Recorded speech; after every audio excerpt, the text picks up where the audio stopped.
Hello everybody from Econ 2B. Today we're analyzing the hospital industry and making a case why we think it's a natural monopoly. Monopolies are more likely to occur on a local scale rather than a national scale. The reason why we're making the case that Twin Cities is a natural monopoly is the fact that it is on a local scale. It is the only hospital that covers the areas of Templeton, Atascadero, and Paso Robles within a 4-minute to 7-minute to 10-minute radius to reach. The next closest hospitals are French Hospital in Slough, which is about 28 minutes away. The next one is Arroyo Grande, which is 38 minutes away. And then there's Marine Regional Medical Center in Santa Maria, which is 58 minutes away. So Twin Cities does not face any local hospital competition to compete against in these areas. It is the only one, unless you want to drive 30 to 60 minutes in an emergency to go somewhere else. Since Twin Cities is on a local scale, this helps contribute to the idea of why Twin Cities is a natural monopoly versus an oligopoly. Twin Cities is also a price maker or price setter because it is the only local hospital in these areas, so it isn't affected by another hospital's price increase or decrease and doesn't need to respond accordingly to another group of few firms changing prices or a price leader, which occurs in an oligopoly. Twin is not interdependent on another few firms' pricing decisions. Just like with real estate, location matters because of hospitals being their own price makers. Hospitals can charge inflated prices and their own prices because they know that patients do not have time to price shop in an emergency. For example, according to a Huffington Business Post article about hospitals, and according to the Federal Database of National Healthcare Cost, when a patient arrived at Bayen Hospital Center in New Jersey requiring treatment for a respiratory ailment known as COPD, or chronic obstructive pulmonary disease, she faced an official price tag of $99,690. But less than 30 miles away in the Bronx, New York, the Lincoln Medical and Mental Health Center charges only $7,044 for the same exact treatment.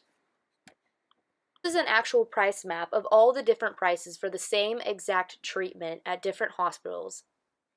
This further exemplifies the price variances and how hospitals are price makers. So some characteristics of this natural monopoly hospital: the public relations through advertising. The hospital receives good reviews when they do good things, like save lives. Also, the hospital has high barriers of entry, the legal restrictions, their licensing and patents, and the high startup costs. Twin Cities is also a natural monopoly because of economies of scale. It takes a large firm to bring costs down enough so that smaller firms tend to fail, creating only one supplier naturally, which proves to be the case because Twin Cities is the only local hospital in the area. Twin Cities regulated natural monopoly. There are no close substitutes.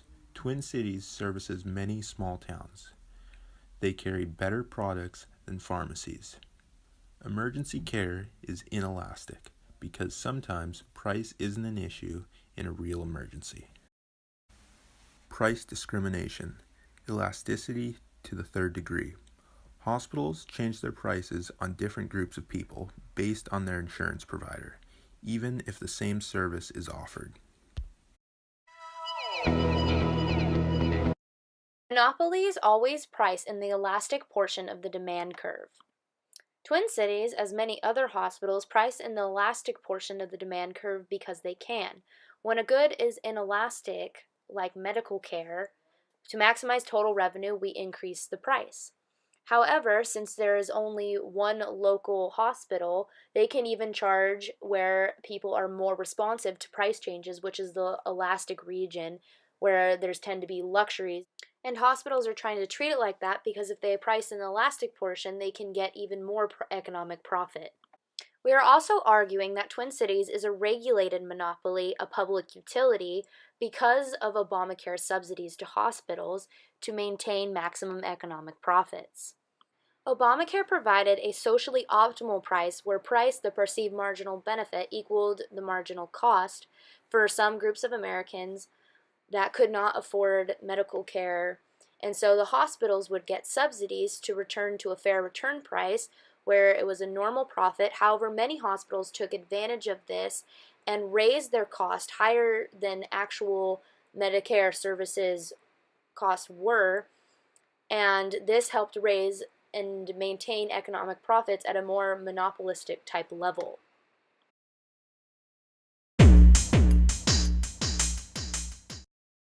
The aftergraph is caused by an event that we chose in the 2017 Forbes News article, Hospitals Brace for Unpaid Patient Bills and Trump Administration Ends Obamacare Subsidies. In the aftergraph, we are still maintaining high economic profits. However, we are not in the highly ridiculous price range because average total costs and average variable costs have shifted down.